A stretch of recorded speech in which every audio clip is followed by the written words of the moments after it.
معزز سامعین کرام، حاضرین جمعہ، دینی ملی بھائیوں، بزرگوں اور دوستوں، گزشتہ 2 خطبات میں آپ کے سامنے فتنوں کے دور میں ملک شام کی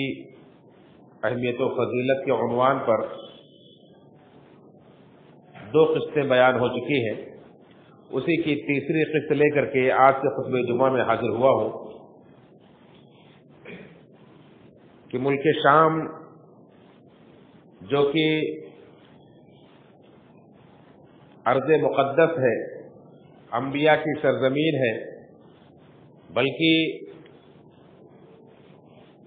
انبیاء کے بعد بھی بہت سے علماء، محدثین اور صلحاء کی سرزمین ہے، سرزمین اسراء و معراج ہے، مسلمانوں کی نماز کا قبلہ اول بیت المقدس جس سرزمین پر موجود ہے، اس کے تعلق سے قرآن و حدیث کے اندر کیا کچھ فضیلت آئی ہے، خاص کر فتنوں کے دور میں اس کی کیا اہمیت بتلائی گئی ہے، اس کے تعلق سے بہت کچھ باتیں آپ نے سنی۔ فتنوں کے وقت ملک شام کے اندر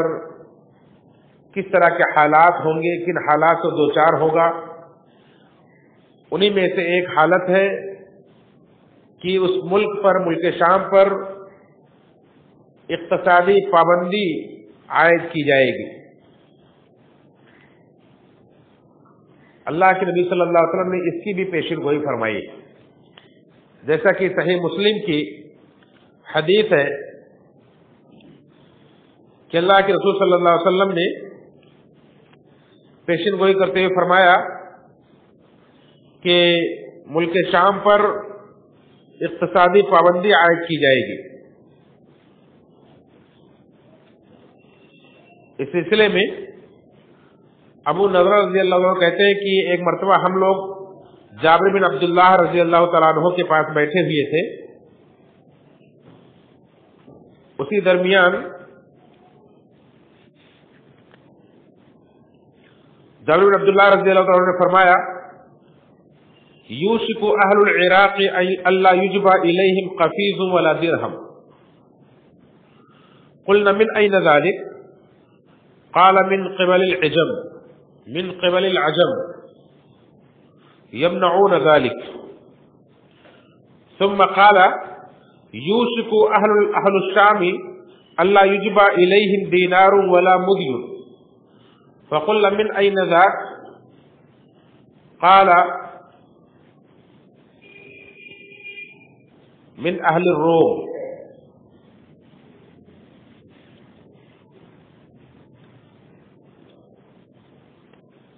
ابو نضر رضی اللہ عنہ کہتے ہیں کہ جابر بن عبداللہ رضی اللہ عنہ نے فرمایا کہ ایک دور ایسا آئے گا کہ اہل عراق سے، اہل عراق کے پاس، عراق والوں کے پاس قفیز اور درہم نہیں پہنچیں گے، قفیز اور درہم ان سے روک لیے جائیں گے، یا قفیز اور درہم اہل عراق کو فائدہ نہیں پہنچائیں گے۔ کہتے ہیں کہ ہم نے پوچھا من این ذالک، یہ کس کی طرف سے پابندی ہوگی؟ قال من قبل العجم، تو انہوں نے کہا کہ عجم کی طرف سے، عرب کے علاوہ دوسرے جو علاقے ہیں انہیں عجم کہا جاتا ہے۔ اور اللہ کے نبی صلی اللہ علیہ وسلم نے گویا کہ پیشین گوئی فرمائی کہ یہ اقتصادی پابندی عراق کے اوپر بھی عائد کی جائے گی، ان سے درہم جو وہاں کا سکہ ہے، جو چاندی کا ہوتا ہے، وہ روک لیا جائے گا، اور قفیز جو ناپنے کا ایک پیمانہ ہے، قفیز بھی روک لیا جائے گا، یعنی غلہ بھی روک لیا جائے گا، پیسہ بھی روک لیا جائے گا۔ مفسرین اپنے اپنے دور کے حساب سے تشریح کرتے ہیں کہ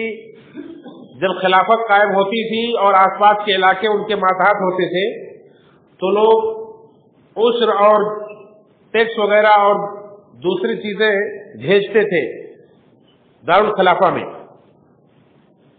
تو اللہ کے رسول نے پیشن گوئی کی کہ ایک دور ایسا آئے گا کہ لوگ خود مختار ہو جائیں گے اور نہیں بھیجیں گے، روک لیں گے۔ اور مزید اب ہمارے آپ کے دور میں جو تبدیلیاں آئی ہیں، آگے مزید اور کسی تبدیلی آئے گی، کس طرح کی پابندیاں عائد کی جائیں گی یہ ابھی ہم نہیں کہہ سکتے، لیکن اللہ کے نبی صلی اللہ علیہ وسلم نے پیشن گوئی کی ہے، وہ پوری ہوئی اور ہوتی رہے گی۔ اسی طرح سے اللہ کے وسلم نے اہل شام کے تعلق سے پیشن گوئی کی کہ یوشک اہل الشام اللہ یجبا الیہ دینار ولا مدل، کہ قریب ہے کہ اہل شام سے بھی دینار اور مدی، مدی یہ بھی ایک اناج ناپنے کا ایک پیمانہ ہے، اور دینار وہاں کا سکہ ہے، وہاں کی کرنسی ہے جو سونے کے سکے ہوتے ہیں۔ تو دینار اور مدی یعنی غلہ اور روپیہ دونوں وہاں کا روک لیا جائے گا، ان کی طرف نہیں آنے دیا جائے گا۔ اس میں بھی پیشن گوئی کی گئی کہ ایسی پابندی، اقتصادی پابندی ان کے اوپر عائد کی جائے گی۔ تو جب صحابہ نے پوچھا کہ من این ذالک، من این ذاک، یہ پابندی کس کی طرف سے ہوگی؟ قال من قبل الروم، تو کہا گیا کہ یہ روم کی طرف سے یہ پابندی عائد کی جائے گی۔ یہ صحیح مسلم کی حدیث نمبر 2913 ہے۔ تو فتنوں میں سے ایک فتنہ یہ بھی ہے، اور اس سے بھی اہل شام دو چار ہوں گے اللہ کے وسلم کی پیشین گوئی کے مطابق۔ اسی طرح سے اللہ کے نبی صلی اللہ علیہ وسلم نے اہل شام کی اہمیت کو بتلاتے ہوئے ایک اور پیشین گوئی فرمائی کہ شام وہ ملک ہے جس کے اندر اللہ رب العالمین کی دین کے لیے لڑنے والی ایک جماعت ہمیشہ غالب رہے گی۔ یہ تو دنیا کے اندر مختلف علاقوں میں مختلف وقتوں میں حق کی حمایت کرنے والے موجود رہیں گے، لیکن سب سے آخر میں جب ساری دنیا میں ختم ہو جائیں گے تو سب سے آخر میں اہل حق جو دین حق کے لیے ہمیشہ لڑتے رہیں گے، وہ جماعت ہمیشہ غالب رہنے والی ہے، یعنی جسے طائف منصورہ کہا جاتا ہے، اس کا وجود شام کے اندر ہوگا، جس کا آخری حصہ دجال سے قتال کرے گا۔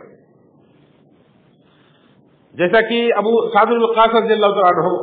جو عشر مبشرہ میں سے ایک صحابی ہیں، اللہ کے نبی صلی اللہ علیہ وسلم کے ماموں ہیں، وہ روایت کرتے ہیں کہ اللہ کے رسول صلی اللہ علیہ وسلم نے فرمایا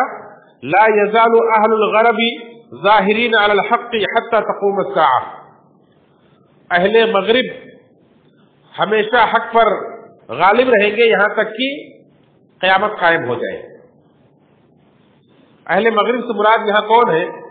اللہ کے نبی صلی اللہ علیہ وسلم یہ بات مدینہ کے اندر بیٹھ کر کہہ رہے ہیں، اور مدینہ سے شمال مغرب کی طرف ملک شام آتا تھا، جیسا کہ امام احمد بن حنبل رحمۃ اللہ علیہ اور ابن تیمیہ رحمۃ اللہ علیہ نے اس کی تشریح کرتے فرمایا کہ اہل مغرب سے مراد شام والے ہیں، یعنی ملک شام کے اندر، اور دیگر محدثین نے بھی کہا ہے کہ ملک شام کے اندر دمشق کے آس پاس، بیت المقدس کے آس پاس دین حق کے لڑنے والے ہمیشہ لڑتے رہیں گے اور وہ غالب رہیں گے، انہیں چھوڑ کر جانے والے، ان کی مخالفت کرنے والے کبھی بھی انہیں کوئی نقصان نہیں پہنچا سکتے۔ اور اسی طرح سے اللہ کے نبی صلی اللہ علیہ وسلم کے صحابی معاذ بن جبل رضی اللہ عنہ نے بھی یہی مراد لیا ہے کہ اہل مغرب جو دین پر ہمیشہ غالب رہیں گے وہ اس سے مراد شام والے ہیں۔ اور اس سلسلے میں ایک واضح روایت بھی ہے جو ترمذی کے اندر، ابو داؤد طیالسی کے اندر موجود ہے، جس کے راوی معاویہ بن قرہ رضی اللہ تعالیٰ عنہ ہیں۔ یہ اپنے والد سے روایت کرتے ہیں، کہتے ہیں کہ اللہ کے رسول صلی اللہ علیہ وسلم فرمایا اذا فسد اہل الشام فلا خیر فیکم، جب شام والے بگڑ جائیں گے، ملک شام کے اندر جب بگاڑ پیدا ہو جائے گا تو پھر تمہارے اندر کوئی خیر باقی نہیں رہے گا۔ کیوں؟ اس لیے کہ لا تزال طائفۃ من امتی منصورین لا یضرهم من خذلهم حتى تقوم الساعہ، میری امت میں سے ایک گروہ ہمیشہ حق پر غالب رہے گا اللہ کی طرف سے مدد کیا جاتا رہے گا. لا یضرهم من خذلهم, انہیں ان کا ساتھ چھوڑ دینے والے ان کو کوئی نقصان نہیں پہنچا سکیں گے یہاں تک کہ قیامت قائم ہو جائے. ابن تیمیہ رحمۃ اللہ علیہ فرماتے ہیں کہ نبی کریم صلی اللہ علیہ وسلم نے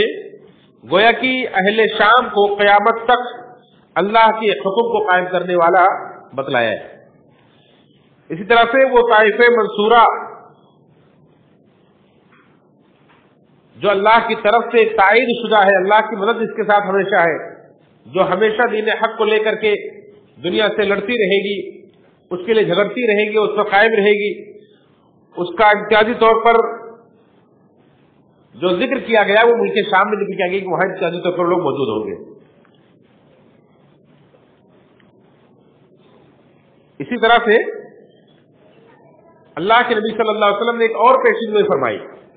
جس طرح سے اللہ رب العالمین کے دستور ہے, اللہ رب العالمین قرآن کریم کے اندر اس کا ذکر کیا بار بار کہ اگر تم دین کو چھوڑ دو گے, دین چھوڑ کر مرتد ہو جاؤ گے, تو اللہ تعالیٰ تمہارے بدلے میں دوسری قوم کو لا کر کے کھڑا کر دے گا دین کی تائید کے لیے.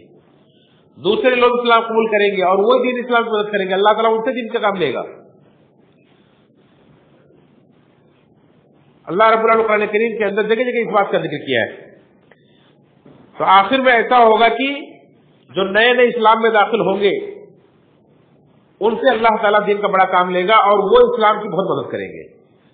خاص کر ملک شام کے اندر. جیسا کہ اس سلسلے میں ابن ماجہ کی حدیث نمبر 4090 ہے, جس کے راوی رضی اللہ تعالیٰ عنہ فرماتے ہیں کہ اللہ کے رسول صلی اللہ علیہ وسلم نے فرمایا اذا وقعت الملاحم, جس وقت جنگیں واقع ہوں گی, یعنی جس وقت لوگوں کے درمیان جنگ کا ماحول ہوگا اور بہت بڑی جنگ واقع ہوگی, یعنی جنگ عظیم کہہ لیجئے کہ آخری جو جنگ ہوگی واقع ہوگی, تو اس وقت اللہ تعالی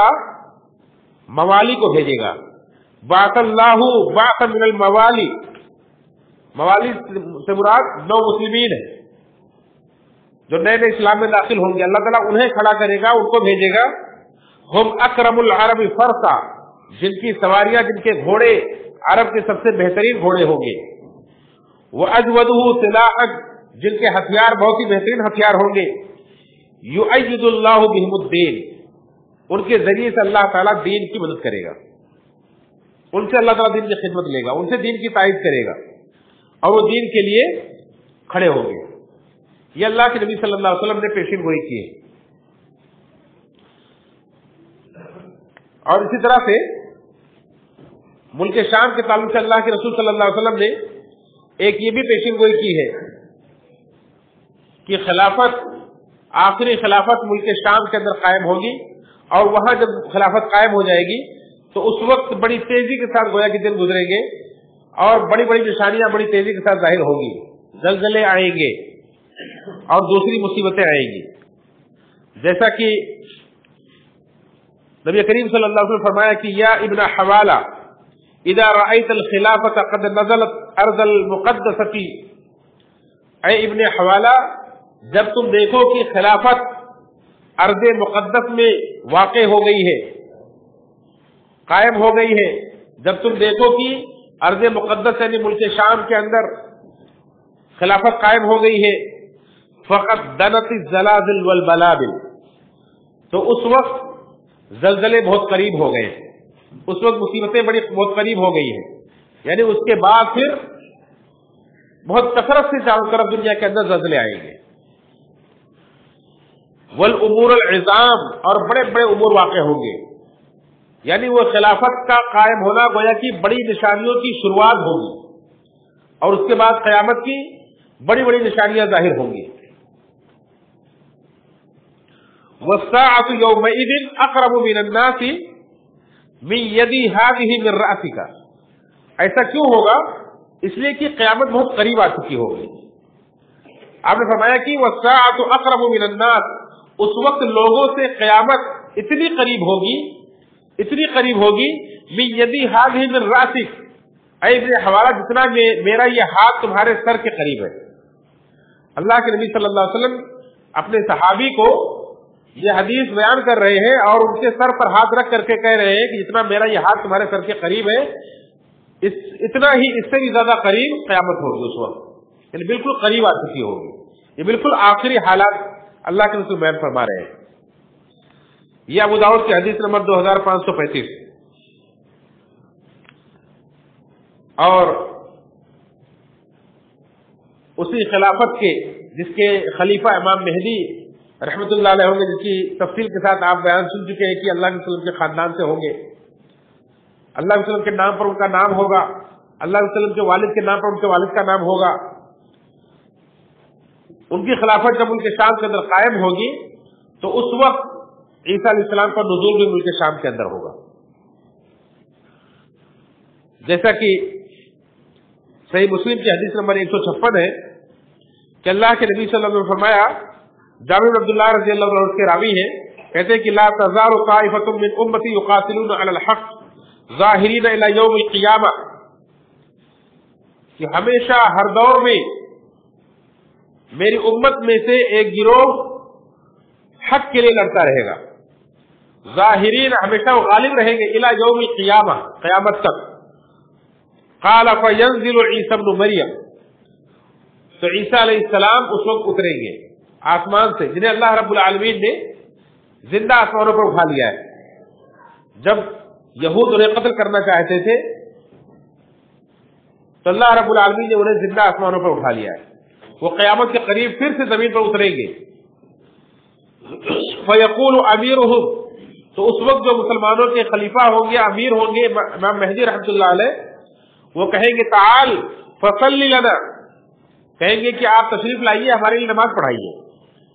یعنی نماز کا وقت ہوگا، جماعت کھڑی ہوگی، اسی وقت ان کا نزول ہوگا، صفیں لگ چکی ہوگی، اقامت کہی جا چکی ہوگی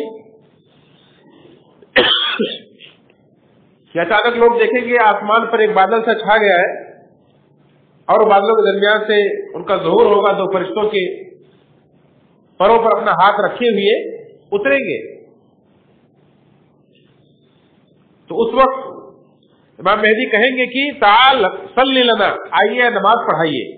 فیقول لا، تو عیسیٰ علیہ السلام کہیں گے نہیں، ان بعضکم علی بعض امراء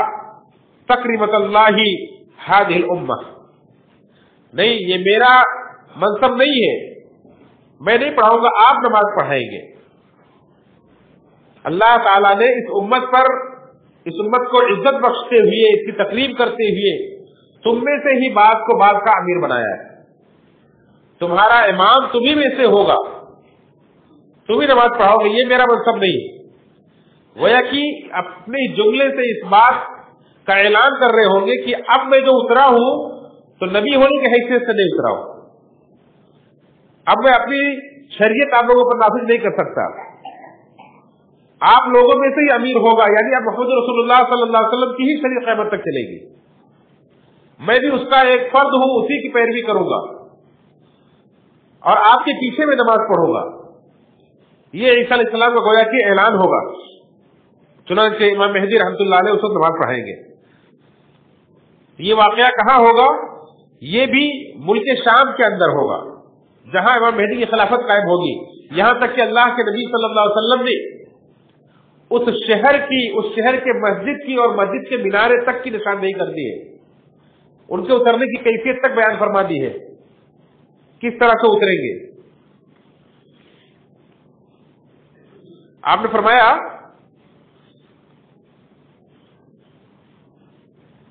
ایک لمبی حدیث ہے ترمذی کی، حدیث نمبر 2240 ہے. ایک لمبی حدیث کے اندر اللہ کے رسول نے قیامت کی نشانیاں بیان فرمائی، آخری جنگوں کا تذکرہ کیا ہے، دجال کے نکلنے کا ذکر کیا ہے کہ دجال کس طرح سے نکلے گا، دنیا میں اپنے فتنے پھیلائے گا اور ملک شام کی طرف جو رخ کرے گا وہاں پہنچے گا تو وہاں مسلمان اس کے مقابلہ کرنے کے لیے تیاریاں کر رہے ہوں گے. تو اس وقت لوگ دیکھیں گے فبینما ہوا کذالک، لوگوں کی یہی حالت ہوگی، لوگ اسی حالت میں رہیں گے کہ اچانک لوگ دیکھیں گے اذ ہبط عیسی ابن مریم، لوگ دیکھیں گے عیسیٰ علیہ السلام اتر رہے ہیں. بشرقی دمشق، دمشق کے مشرقی جانب، دمشق کے پوربی جانب، عند المنارۃ البیضاء، سفید منارے کے اوپر. ایک مسجد ہے، اس کے اندر سفید مینارہ ہے. دمشق کے مشرقی جانب سفید مینارے کے اوپر دو فرشتوں کے پروں پر اپنا ہاتھ رکھے ہوئے